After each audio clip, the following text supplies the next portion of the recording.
Fala, coleguinha, vamos para mais uma aulinha. Agora nós vamos trabalhar com o tema dilatação térmica dos líquidos. Vamos para o nosso exercício. O enunciado do nosso exercício, caros coleguinha. Um recipiente de vidro cujo coeficiente de dilatação volumétrica é 27 vezes 10 a menos 6 graus Celsius a menos 1, foi graduado em centímetros cúbicos a 20 graus Celsius. Dentro do recipiente, colocamos um líquido a 20 graus Celsius até atingir a marca de 600 centímetros cúbicos. Aquecendo-se o conjunto a 120 graus Celsius, observa-se que o líquido atinge a marca de 612 centímetros cúbicos. Calcule o coeficiente de dilatação volumétrico real do líquido e o volume final real deste a 120 graus Celsius. Bom, vamos lá.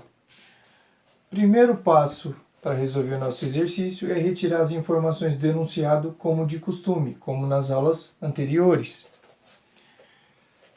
Então, coeficiente de dilatação volumétrico do vidro, no caso do recipiente, coeficiente de dilatação do recipiente vai ser igual a 27 vezes 10 a menos 6 graus Celsius a menos 1. Foi graduado em centímetros cúbicos a 20 graus Celsius, a temperatura inicial de 20 graus Celsius. Dentro do recipiente, colocamos um líquido a 20 graus Celsius, até atingir a marca de 600 centímetros cúbicos. Então, volume inicial de 600 centímetros cúbicos.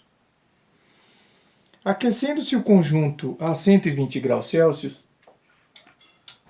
120 graus Celsius, o conjunto recipiente líquido a 120 graus Celsius, observa-se que o líquido atinge a marca de 612 centímetros cúbicos.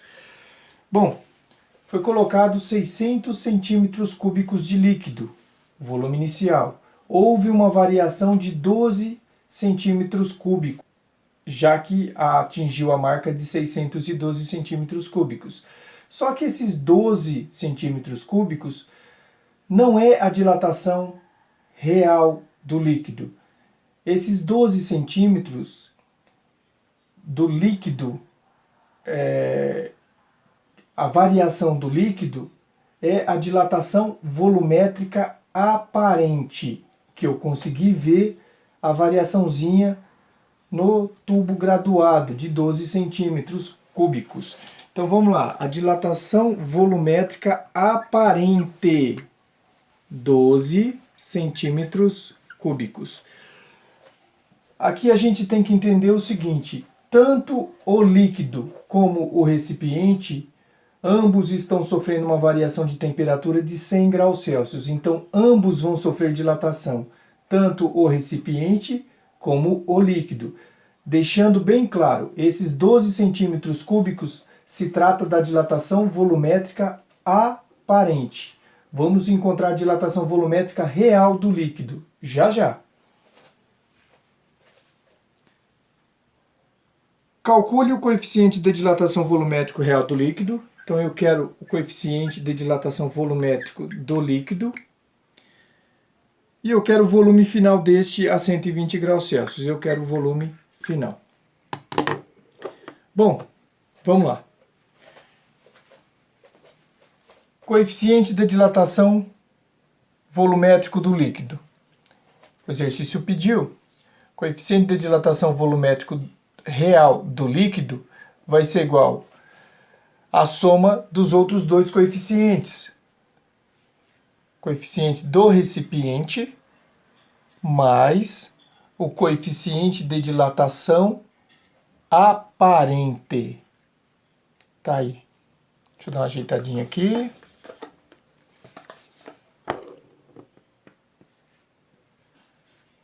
O coeficiente de dilatação real do líquido é igual à soma dos outros dois coeficientes de dilatação, do recipiente e o aparente. O do recipiente foi fornecido, não temos o aparente. O aparente. Para determinar o coeficiente de dilatação aparente, eu vou trabalhar com a dilatação volumétrica aparente. Abrindo a formulazinha da dilatação volumétrica aparente, dilatação volumétrica aparente é igual ao volume inicial vezes o coeficiente de dilatação aparente vezes a variação de temperatura.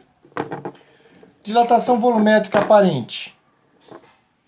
No tubo graduado, nós descobrimos que a variação volumétrica aparente é de 12 centímetros cúbicos. Foi aquela pequena mudança na variação do líquido que podemos notar. 12. O volume inicial. O volume inicial, 12 igual. Aqui o nosso volume inicial, 600. 600 a gente pode transformar isso em notação científica, é a mesma coisa que 6 vezes 10 elevado ao quadrado.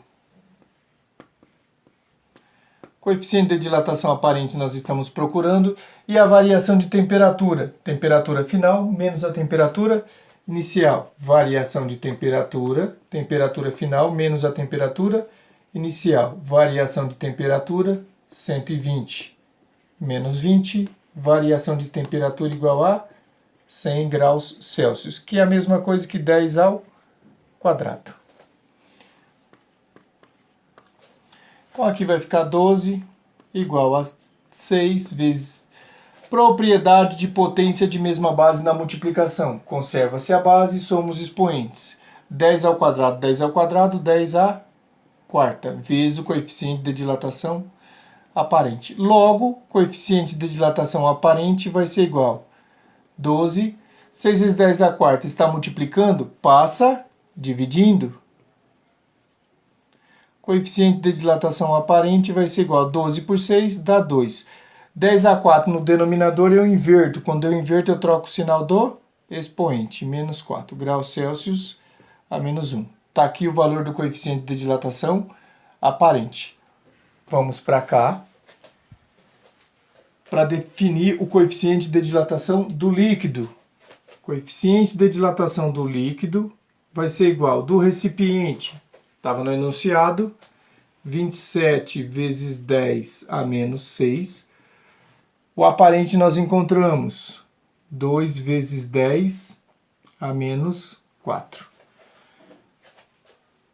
Base 10, menos 6, menos 4. Para realizar a soma disso aqui, esses valores em notação científica, eu sou obrigado a deixar a base 10 com o mesmo expoente. Caso contrário, eu não posso realizar a soma. Vou mexer aqui, ó. Coeficiente de dilatação do líquido vai ser igual. A vírgula estava aqui, ó. 1, 2 casas.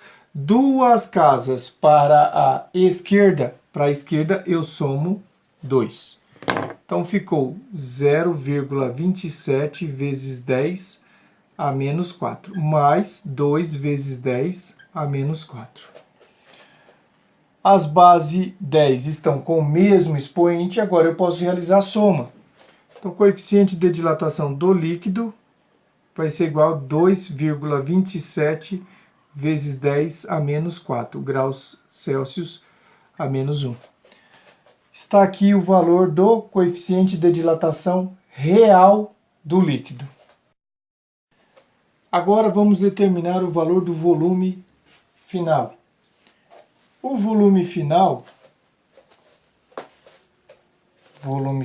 vai ser igual ao volume inicial mais a dilatação volumétrica do líquido. É uma das maneiras de determinar o valor do volume final. A gente ainda não tem essa dilatação volumétrica do líquido. Dilatação volumétrica real do líquido. Vamos encontrar ela. Dilatação volumétrica do líquido vai ser igual volume inicial vezes o coeficiente de dilatação do líquido vezes a variação de temperatura. Então, a dilatação volumétrica do líquido. Dilatação volumétrica do líquido.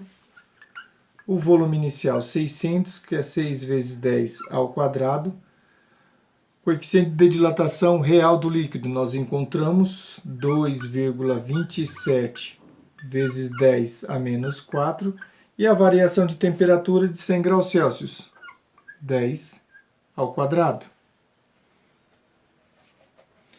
A dilatação volumétrica do líquido,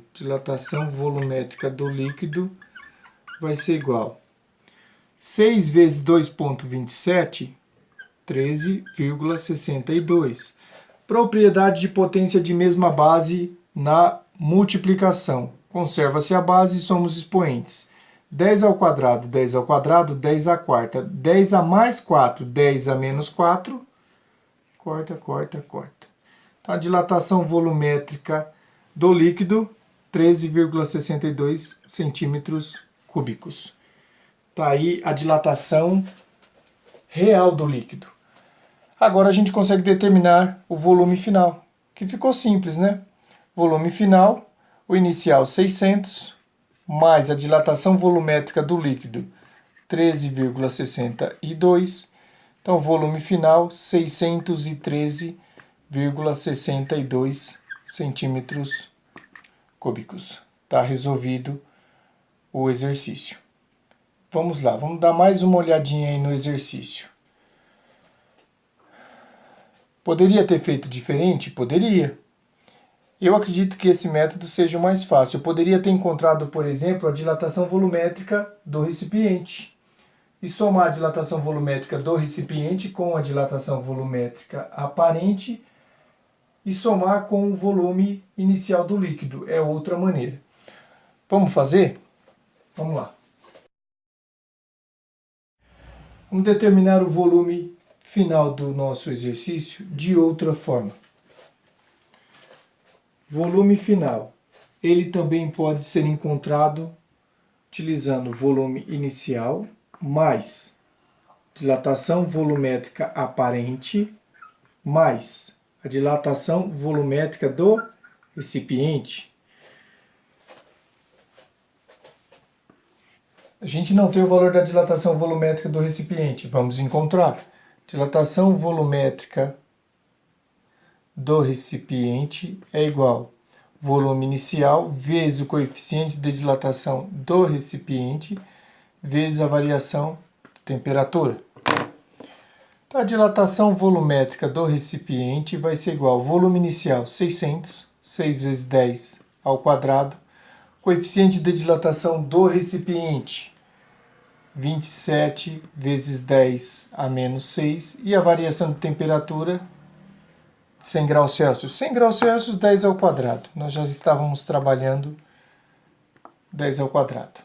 Então, a dilatação volumétrica do recipiente vai ser igual a 6 vezes 27, 162, vezes 10, propriedade de potência de mesma base na multiplicação. Conserva-se a base, somos expoentes. 2 e 2, 4, mais 4, menos 6, menos 2. Dilatação volumétrica do recipiente vai ser igual. A vírgula está aqui. Duas casas. Duas casas deslocando. Essas duas casas deslocando a nossa vírgula para a esquerda, mais 2. Mais 2 menos 2, vai embora. Então, dilatação volumétrica do recipiente, 1,62 centímetros cúbicos. Está aqui a dilatação volumétrica do recipiente. Voltando para cá, o volume final, então, 600 mais a dilatação volumétrica do aparente, 12, mais a dilatação volumétrica do recipiente, 1,62. Então, volume final, 613,62 centímetros cúbicos. Está aqui outra maneira de determinar o valor do volume final. Mais um exercício resolvido aí no canal. Valeu, coleguinha!